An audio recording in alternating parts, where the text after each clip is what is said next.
Escuela Bíblica a la luz de la palabra, escudriñando las Escrituras.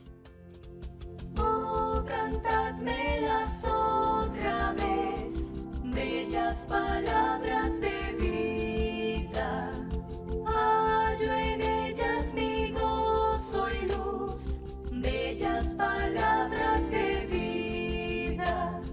Sí. Luz a las Naciones, canal cristiano de comunicación, presenta A la luz de la palabra, un estudio expositivo de la palabra de Dios, una presentación minuciosa de toda la Escritura, porque es inspirada por Dios y útil para enseñar, para redarguir, para corregir, para instruir en justicia, a fin de que el hombre de Dios sea perfecto, enteramente preparado para toda buena obra. Palabras de vida, bondadoso te salva y al cielo te llama. Qué bellas son. Escuela Bíblica a la luz de la palabra, edificando sobre la roca. Son bellas palabras de vida.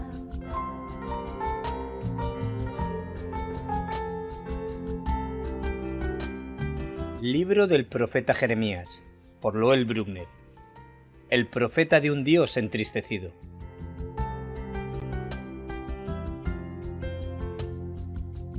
Antes que te formase en el vientre te conocí, y antes que nacieses te santifiqué, te di por profeta a las naciones.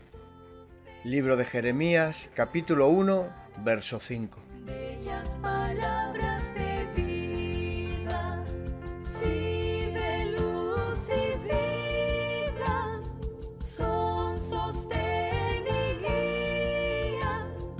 Qué bellas son, qué bellas son. A menudo decimos que las Escrituras son la revelación de Dios y que Él se revela en ellas de muchas maneras. Quisiera mencionar tres grandes temas, entre muchos más, que encontramos en el libro de Jeremías y que describen sus caminos. De hecho, en el último capítulo mencioné uno, el de que hay profecías para el individuo, como la palabra dada a Baruch, y con anterioridad el eunuco etíope, que comprueben que al Señor le importa cada persona. En segundo lugar, veremos que en los siguientes capítulos estudiaremos profecías dadas a otras naciones, además de a Israel, para demostrar que Dios es el Señor de toda la tierra y que le importa cada nación. Por último, y por la manera en la que termina este libro, en el capítulo 52, versículo 31 hasta 34, observamos que Dios quiere dejar al lector con un sentir de esperanza. Quiere que sepamos que Él es muy compasivo y misericordioso, como Santiago le describe en el último capítulo de su carta, en el versículo 11, hablando sobre los días finales de Job. Empezando en este capítulo y continuando hasta el capítulo 51, Jeremías se une con Isaías e Ezequiel, dándonos varias profecías de otras naciones fuera de Israel. Las profecías de Daniel también son a nivel internacional, particularmente las dirigidas a 4 poderes mundiales: Babilonia, Persia, Grecia y Roma. No olvidemos que las palabras de Jonás y Nahum fueron exclusivamente para Nínive, capital del imperio asirio. La palabra de Abdías fue para Edom, y otras profecías fueron para naciones extranjeras que están esparcidas entre los profetas menores. Muy buenas tardes, amigos oyentes. Bienvenido a otro estudio de las Sagradas Escrituras. Dios eligió a Israel como la luz del mundo. Era un ejemplo de cómo una nación literal pudo tener a Jehová como su Dios, como si fuera rey de su tierra. Sus leyes eran la ley sobre esta nación, la única en la tierra que existía de esta manera y se gobernaba de esa manera. Ahora, la iglesia es la luz espiritual del mundo, espiritual, enfatizo, elegido para demostrar a toda la población de la tierra cómo es el hombre, renacido y transformado en un ser que tiene a Dios morando en su interior y gobernándole. Pero la razón por qué hay esta luz es para poder dar un mensaje al mundo, para que pueda ver y ser salvo. Dios ha sido Dios sobre todas las naciones, pueblos, tribus y lenguas. Salmo 24, el primer versículo dice, de Jehová es la tierra y su plenitud, el mundo y los que en él habitan. La otra cosa que vamos a ver es cómo es el carácter de Dios en cuanto de dar esperanza al terminar sus historias.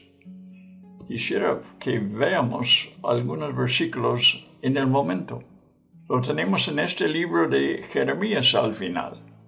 No lo buscamos al momento porque es parte de nuestro estudio en el futuro. Santiago nos da el principio este mismo principio, en la personalidad de Dios, en capítulo 5:11 de su carta, y dice, habéis visto el fin del Señor, que el Señor es muy misericordioso y compasivo. Habéis oído de la paciencia de Job, dice. Vamos a ver a Job. En el último capítulo de Job, vamos allí si quiere, y vamos a ver lo que Dios tenía que decir a este hombre después de pasar por sufrimientos terribles. No sé por cuántos años sufrió de forma horrible y perdió todo lo que tenía, estaba enfermo y estaba en un estado miserable. Pero cuando vemos al último capítulo del libro de Job y vemos versículo 10, dice que el Señor restauró el bienestar de Job cuando éste oró por sus amigos, y el Señor aumentó al doble todo lo que Job había poseído. Aumentó al doble todas las cosas que habían sido de Job. Versículo 12. El Señor bendijo los últimos días de Job más que los primeros, y tuvo 14,000 ovejas, 6,000 camellos, 1,000 yuntas de bueyes y 1,000 asnas. Tuve 7 hijos y 3 hijas más. Versículo 17, el último versículo. Y murió Job anciano y lleno de días, así muy bendecido en los últimos días por Dios. Y esto demuestra algo. Esta no es una historia, es la historia de toda la Biblia, que Dios es misericordioso y compasivo. Génesis termina así. Génesis 50, versículo 24. José habla con sus hermanos y dice, Dios ciertamente os visitará y os hará subir de esta tierra, estaban en Egipto, a la tierra que juró a Abraham, a Isaac y a Jacob. Y así termina Génesis, con los hijos de Israel estando en Egipto por, al final 400 y pico años. estaba allí. Pero el Señor les da esta promesa al fin del libro de Génesis, dejándonos este sabor, si puedo decirlo así, en la boca, de que la promesa de Dios va a cumplirse, que los hijos de Israel van a habitar en su tierra de nuevo. Y bueno, hasta la fecha, vemos que estas promesas se han cumplido para Israel. Otra vez están en su tierra, pero lo importante es cómo termina el libro de Génesis. Pudiéramos ver algo de en los otros libros del Pentateuco y los capítulos, los libros que lo siguen también. Pero vamos a ver al final de la historia de los reyes. Gran parte de esta historia es muy triste. Y vemos el fracaso de rey tras rey, especialmente los del norte, que ninguno andaba con el Señor, que ninguno era fiel, que todos caían en la idolatría. Y entonces llegamos a los reyes de Judá y vemos unos buenos. Josías era el último que era bueno. Y vemos que los reyes que siguió después, ninguno entre ellos era bueno.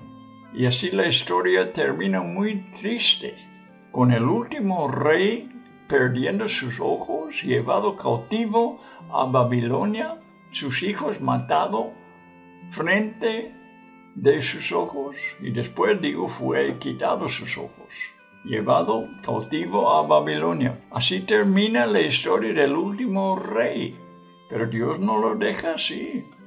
Vamos a ver Segundo de Reyes.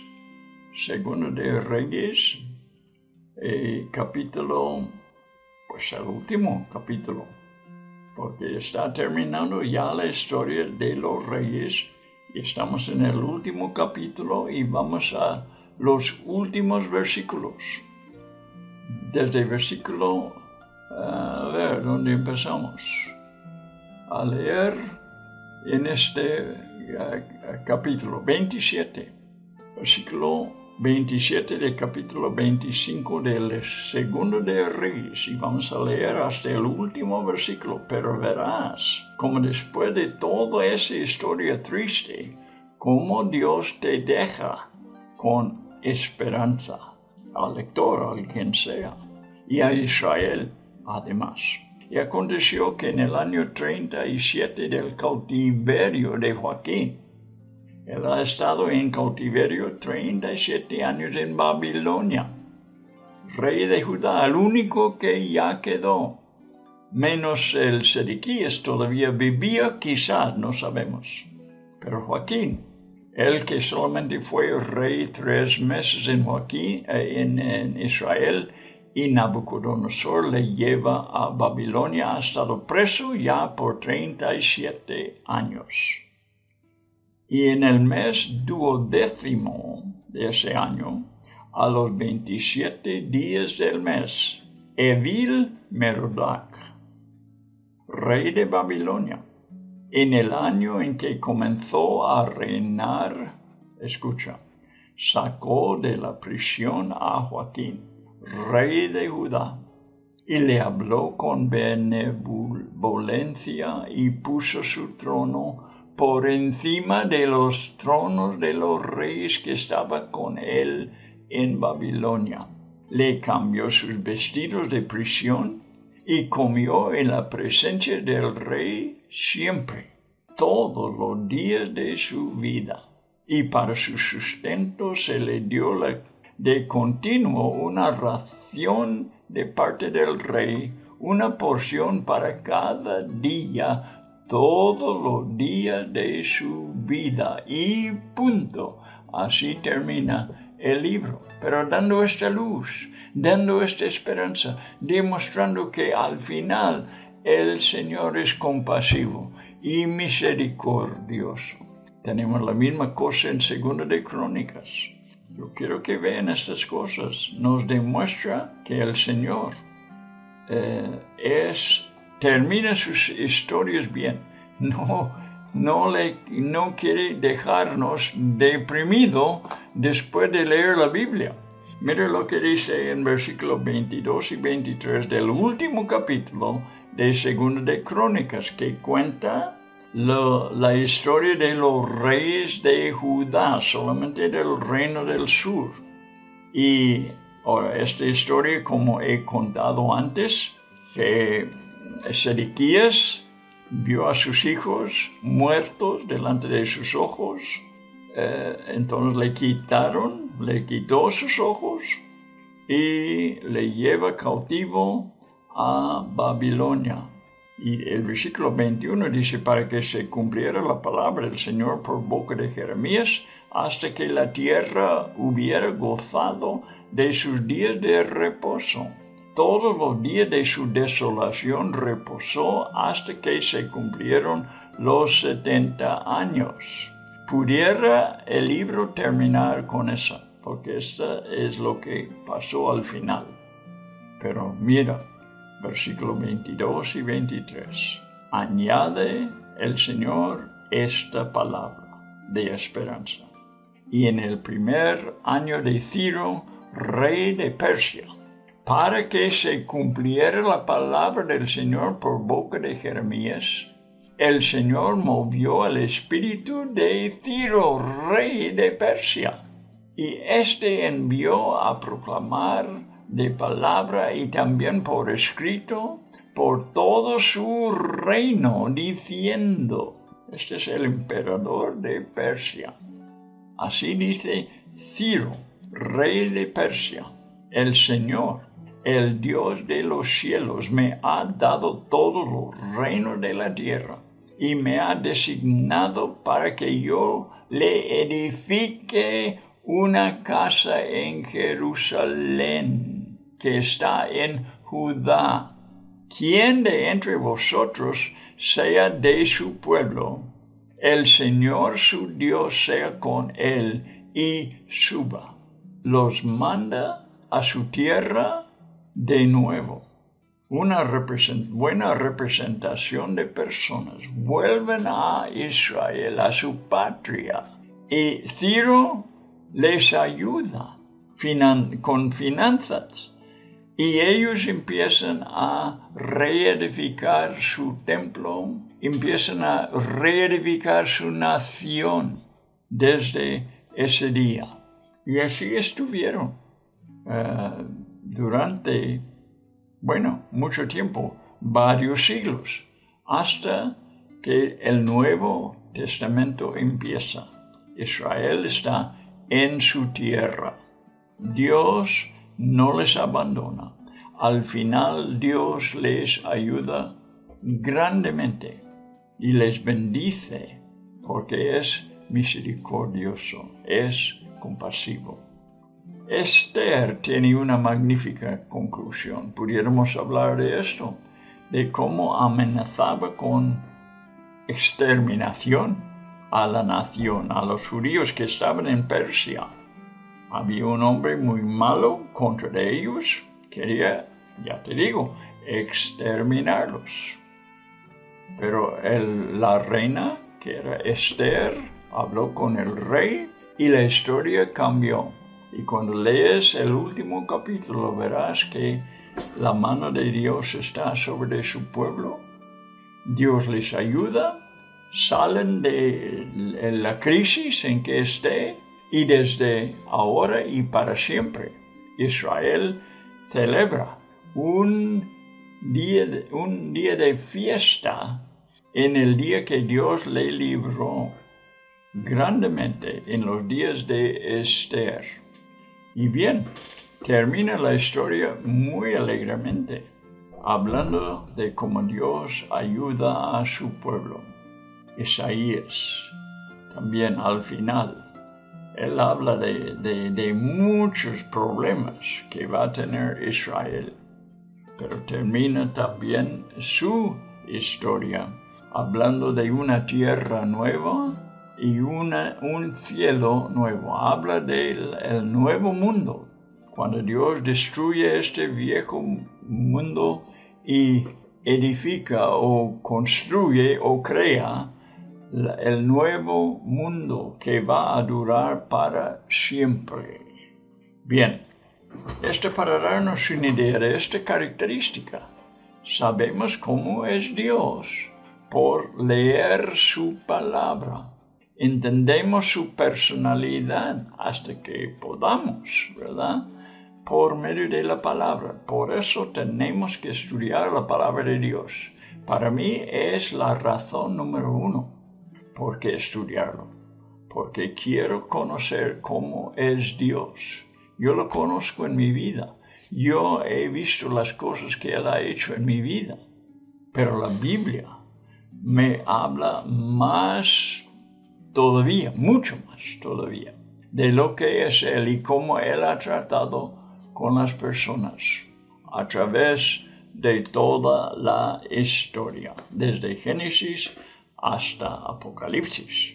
Bueno, ahora estamos en el libro de Jeremías y hemos estudiado el capítulo 46. Cuando menos hemos comentado algo del capítulo 46 que tiene que ver con la profecía sobre Egipto.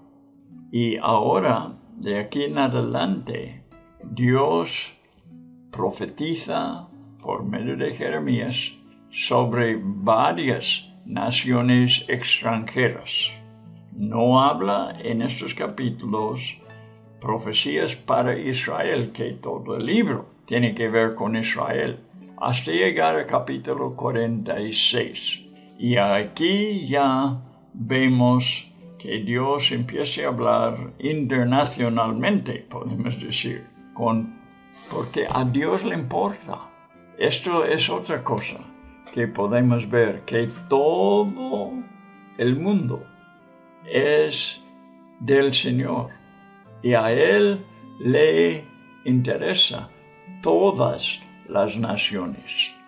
Veamos un breve resumen del resto del libro de Jeremías. Primeramente, este capítulo tiene que ver con Egipto, lo que estamos estudiando. Y el capítulo 47 tiene que ver con los filisteos, que están en el sur, al lado del mar Mediterráneo, y Tiro y Sidón, que están también en el orillo del mar, el mismo mar, solo que ellos están muy al norte. Al norte de Israel, los filisteos están en el sur. Y en el capítulo 48 hay una profecía para Moab. Y en el capítulo 49 hay profecías para Amón, Edom, Damasco, que todavía es una ciudad que existe hoy, Cedar, Azor y Elam. Vamos a estudiar esos lugares, vamos a saber geográficamente dónde están y ojalá aprendamos un poco de su historia también. Ahora, los capítulos 50 y 51 de Jeremías tienen que ver con Babilonia. Está tratando Jeremías con Babilonia en todo el libro. Y finalmente en el capítulo 52, el último capítulo, se repite la historia de la conquista de Jerusalén, con un final del capítulo extraordinario. Como he dicho, Dios termina sus historias dándonos esperanza. El Espíritu Santo se cuidó de no finalizar el libro sin mencionar que el rey Joaquín, lo hemos leído en Segundo de Reyes, pero está también al terminar el libro de Jeremías. El rey Joaquín, como fue puesto en libertad de una prisión en Babilonia e invitado a la mesa del emperador de Babilonia por el resto de sus días. Así que felizmente termina la historia. En todos los capítulos que acabo de describir, se trata de la palabra del Señor contra las naciones. Y este capítulo 46 es contra Egipto. Es sumamente importante que estas naciones entiendan su posición ante su Creador, porque Dios es el Creador de estos pueblos, de estas naciones que no están en Israel, son extranjeros. Pero no por eso Dios quiere destruirlos. Él manda una palabra para que se arrepientan y experimenten la salvación. Cuando menos algunos, los que quieran ser salvos. El hombre no está bien delante de Dios y debe saber esta verdad. Así es que Dios manda profecías. Cuando acudimos al médico con una enfermedad, la cura empieza con un diagnóstico correcto de algo que está fuera de lo normal en el cuerpo. Y de la misma manera, la sanidad para las enfermedades espirituales empieza con un reconocimiento de que la humanidad no está bien con su Creador. Y aquí leemos en versículo 1 del capítulo 46, palabra del Señor que vino al profeta Jeremías acerca de las naciones a Egipto. Versículo 2, acerca del ejército de Faraón Necao, rey de Egipto, que estaba junto al río Éufrates en Carquemis, al cual derrotó Nabucodonosor, rey de Babilonia, en el año 4 de Joacim, hijo de Josías, rey de Judá. Preparad escudo y broquel y avanzad hacia la batalla. Empieza la profecía, pero sigue diciendo que van a ser derrotados. ¿Para qué le da esta mala noticia? Para que se arrepienta, para que cambie sus maneras, para que cambie sus planes, para que se conforma a lo que Dios va a hacer. Repito esta cosa de cuando estamos mal, sentimos mal, vamos al médico y lo primero que hace es que nos da un diagnóstico. No te vale nada decir, no, yo no quiero aceptar eso. Doctor, perdón, pero esto es muy triste. Yo no quiero estar enfermo de esta manera. Yo no quiero recibir tu diagnóstico. Tontería sería, ¿verdad? Muy tonto sería, porque empiece tu sanidad con el diagnóstico correcto. Triste que sea, tiene que enfrentarte con la verdad. Negar la verdad nunca te va a ayudar en ningún sentido, en tu cuerpo ni en tu espíritu, en tu interior, en tu vida espiritual. Necesitas tú un diagnóstico correcto de tu condición espiritual.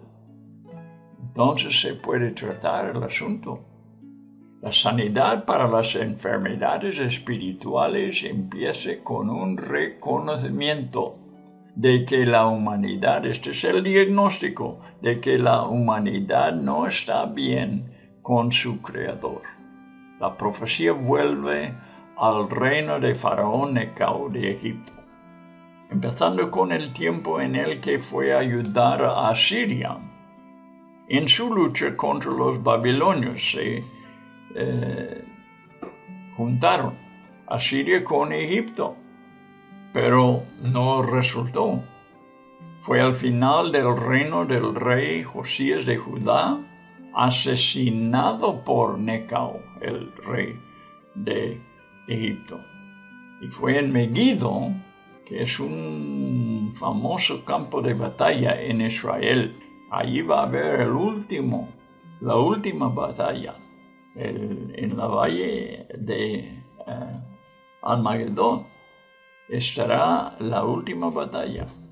Y allí las naciones del mundo se juntarán contra los judíos y contra su Dios. Bien, allí Josías levantó contra el faraón.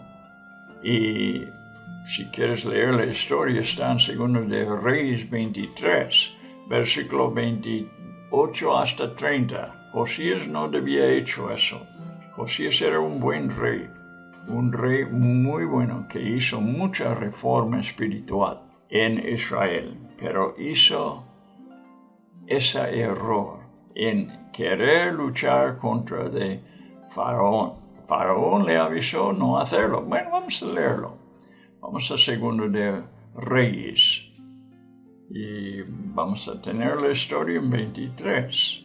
Ahora en versículo 28 hasta 30. Los demás hechos de Josías y todo lo que hizo no están escritos en el libro de las crónicas de los reyes de Judá.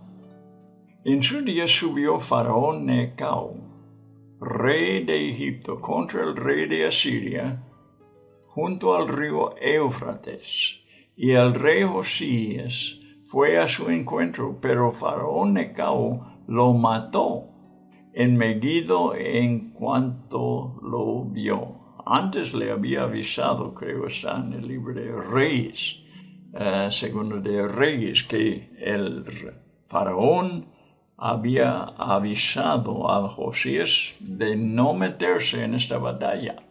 No quiso Faraón batallar contra él, pero Josías fue muy terco en este asunto y hizo un gran error y fue matado por haberlo hecho.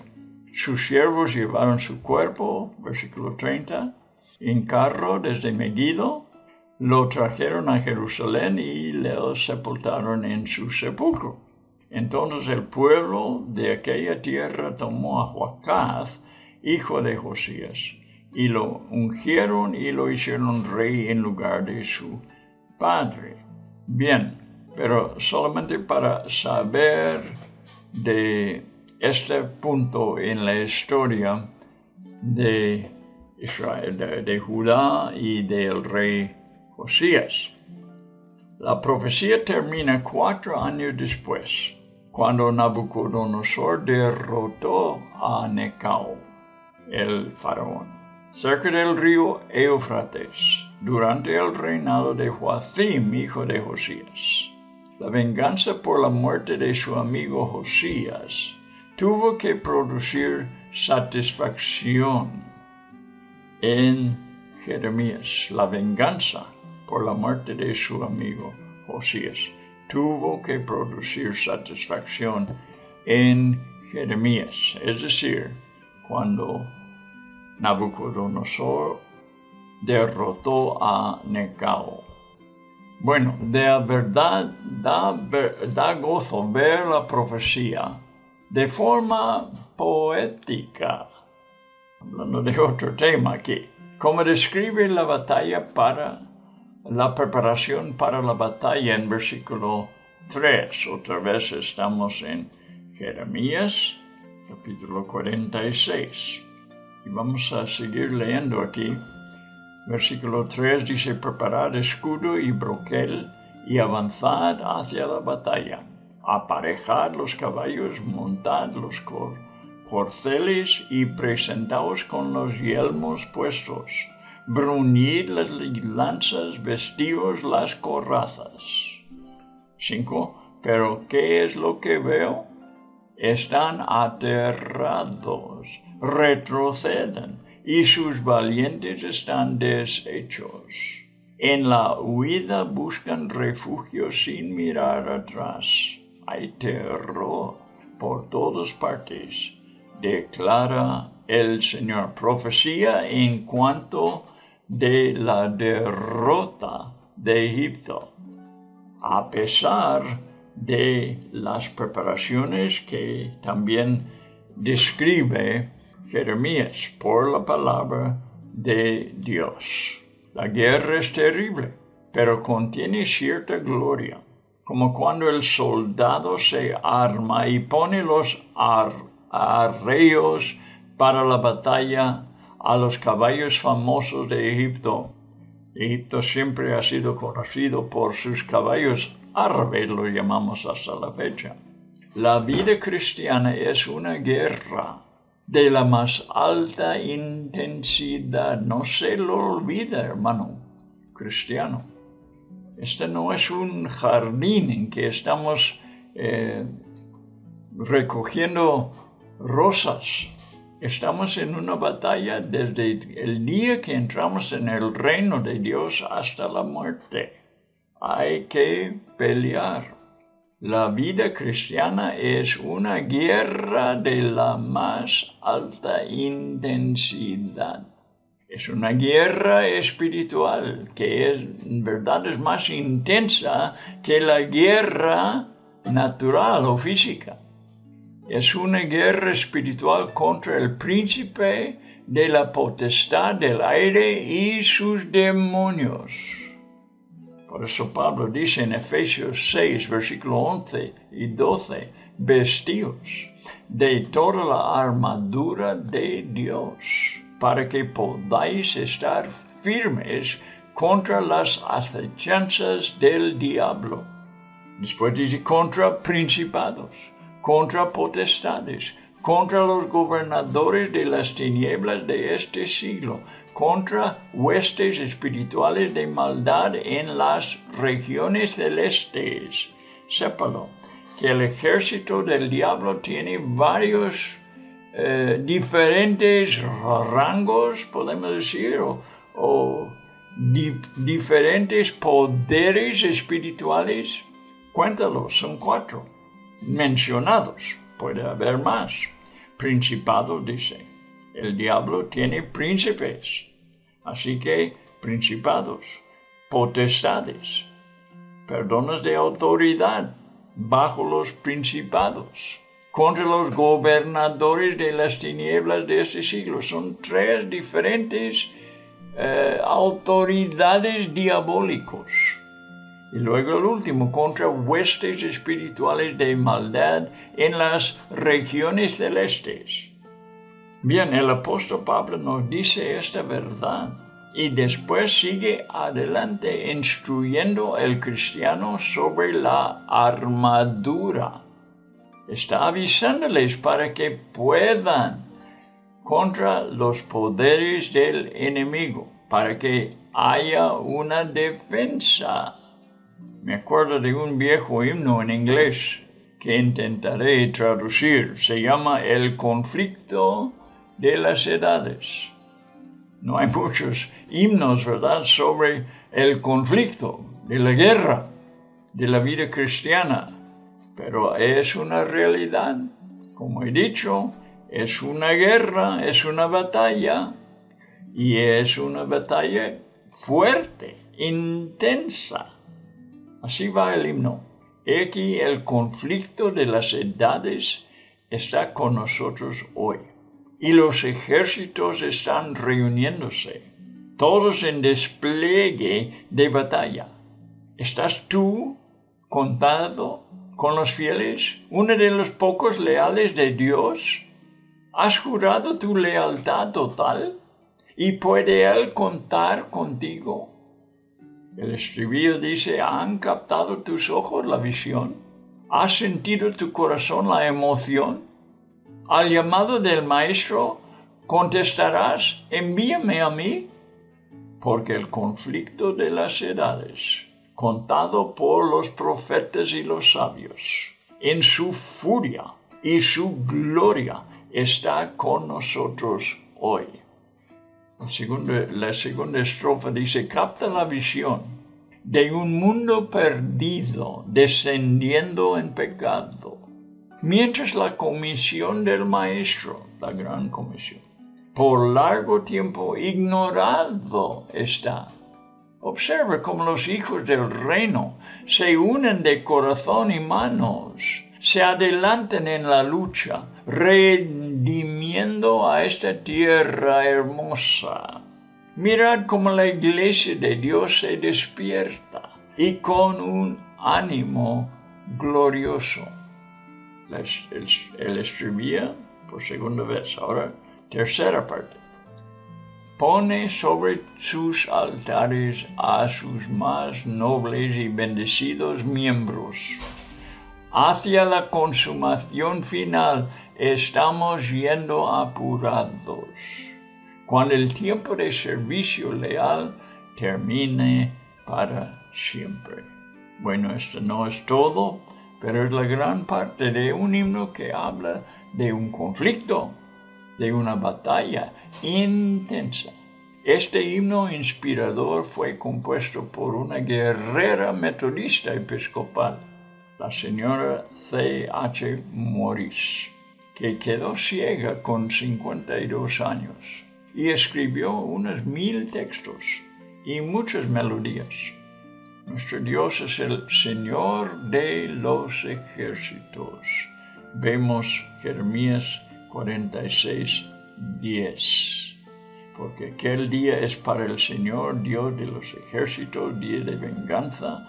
Para vengarse de sus enemigos, la espada devorará y se saciará y se empapará con su sangre. Pues habrá una matanza para el Señor, escucha, Dios de los ejércitos. Dios es el Dios de los ejércitos. Este demuestra la batalla en que está Dios también involucrado, en que el diablo viene en contra con sus huestes. Y está hablando en este versículo de la tierra del norte, junto al río Éufrates. Bien, nuestro Dios es el Señor de los ejércitos y no hay manera de evitar sus batallas. Mientras el cristiano marche en este mundo, no hay manera de evitar las batallas. En nuestro texto de hoy, Él prepara la batalla contra Egipto, en la que Él seguramente triunfará. La maravilla poética que le llegó a Jeremías al profetizar continúa. Los egipcios se han preparado muchas veces para la batalla, sin embargo, es asombroso ver su temor y desaliento mientras se retiran. En versículo 5, creo que lo hemos leído, lo que Jeremías vio en cuanto de la derrota de los egipcios. El Señor ordena a los más veloces y poderosos del ejército que no escapan, dice versículo 6, que no huya el ligero, ni escape el poderoso. En el norte, junto al río Éufrates, han tropezado y caído en la batalla. El ejército egipcio, con todos sus aliados, son descritos como una inundación sobre la tierra, versículo 7. ¿Quién es este? Que sube como el Nilo, cuyas aguas se agitan como ríos. Han aspirado a la victoria, esperando cruzar el Éufrates y entrar en Babilonia, versículo 8. Egipto sube como el Nilo. ¿Ves? Todo eso es poético. Cuyas aguas se agitan como ríos. Pero Él ha dicho, Dios ha dicho, subiré y cubriré esa tierra.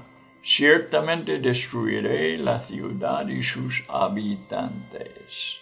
Es un ejército tremendo de etíopes. Los de Put y los de Lud son naciones junto o cerca de los etíopes vecinos, además de los egipcios. Todas estas son naciones africanas. Versículo 9. Subid caballos y corred furiosos carros para que avancen los poderosos. Etíope y Put, que manejen escudo, y los de Lud, que manejen y entesan el arco. Están armados con los caballos y los carros más poderosos. Los de Put son muy hábiles en el uso de escudos en la defensa. Y los de Lud con los arcos. La historia nos dice que los escudos que utilizaron los de Put les llegaban hasta los pies, fíjate. Bueno, vamos a leer versículos 10, 11 y 12 juntos. Mas de ese día será para Jehová Dios de los ejércitos, día de retribución, para vengarse de sus enemigos, y la espada devorará, y se saciará, y se embriagará de la sangre de ellos, porque sacrificio será para Jehová Dios de los ejércitos, en tierra del norte junto al río Éufrates. Sube a Galaad y toma bálsamo, virgen hija de Egipto. Por demás multiplicarás las medicinas, no hay curación para ti.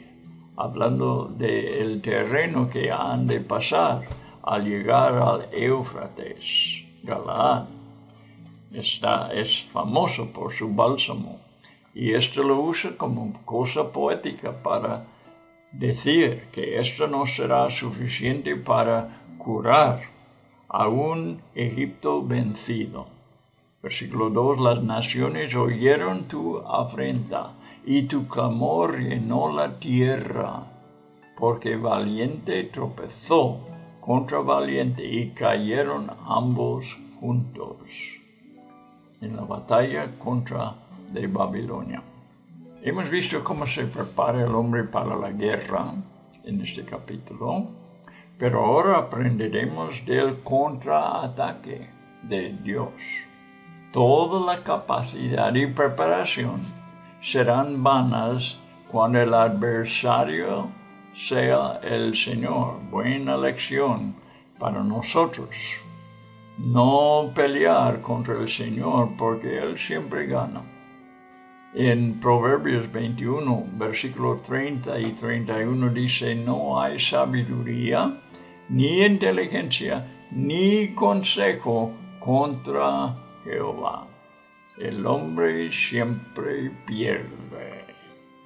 Hemos conocido, ¿verdad?, de personas que han rebelado contra de Dios, han dejado de andar con la iglesia, con los que andan a favor del Señor, y han dado la vuelta y van en una rebelión contra el Señor.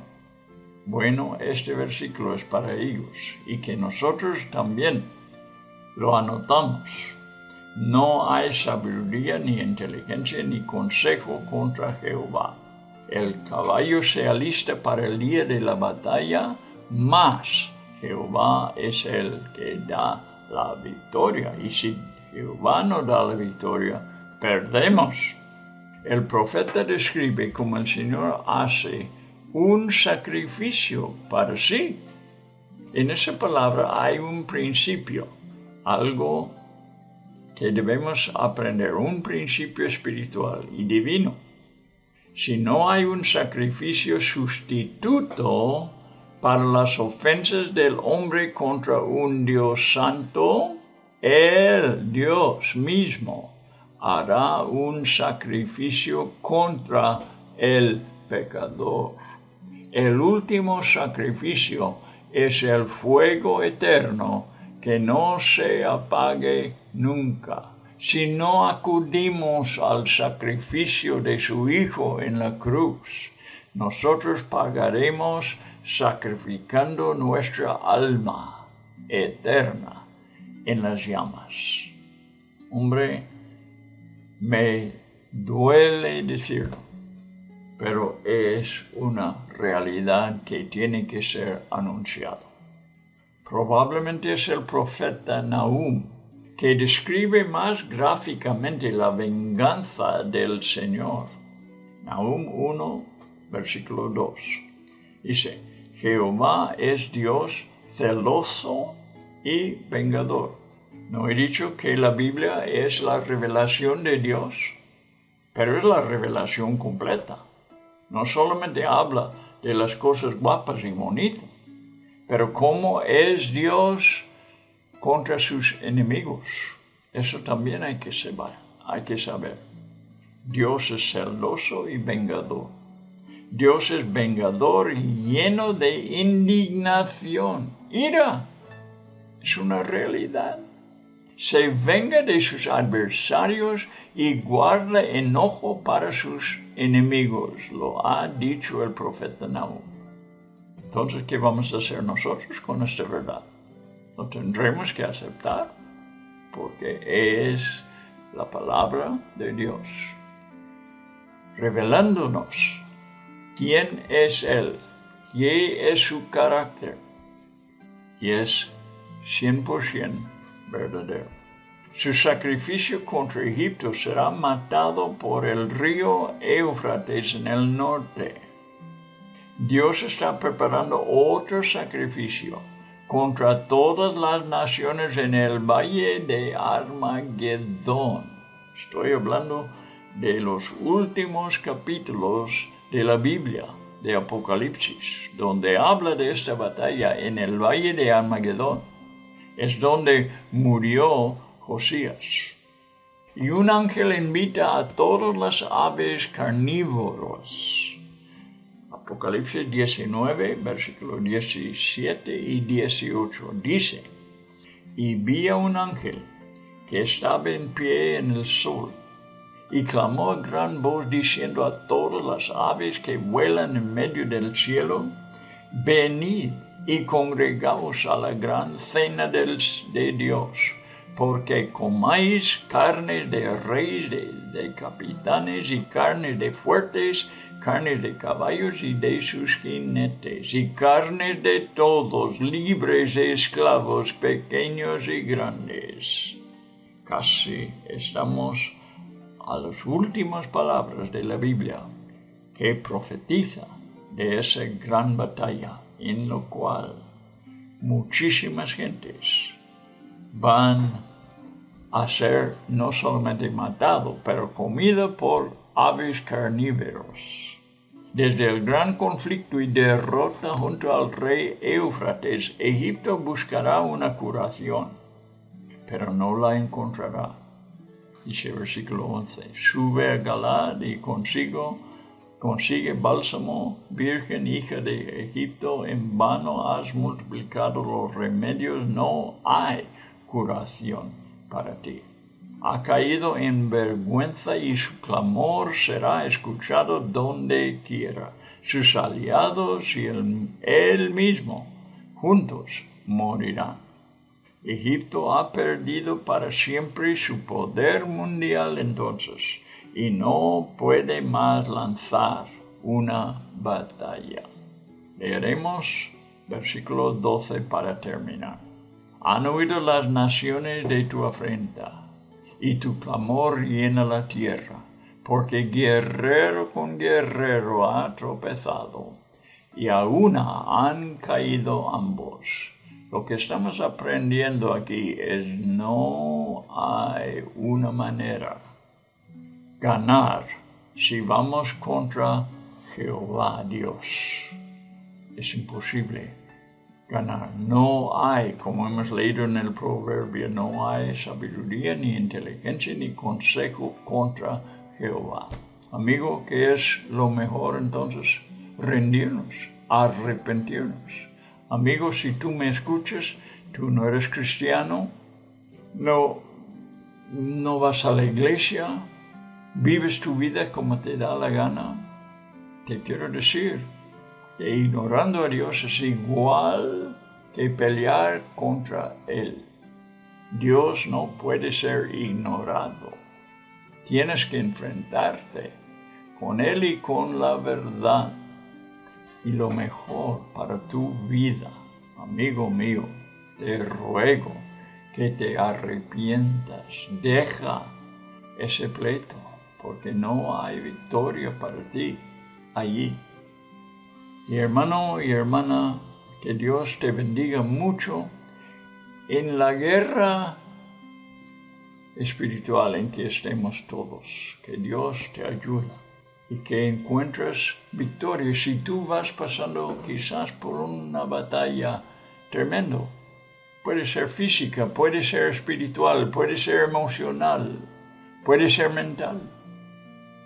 Tú eres un hijo de Dios, hay curación para ti.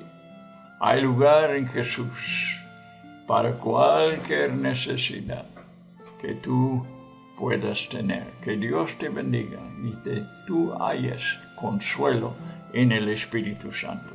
Es nuestro deseo. Hasta la próxima vez. Espero que esté con nosotros.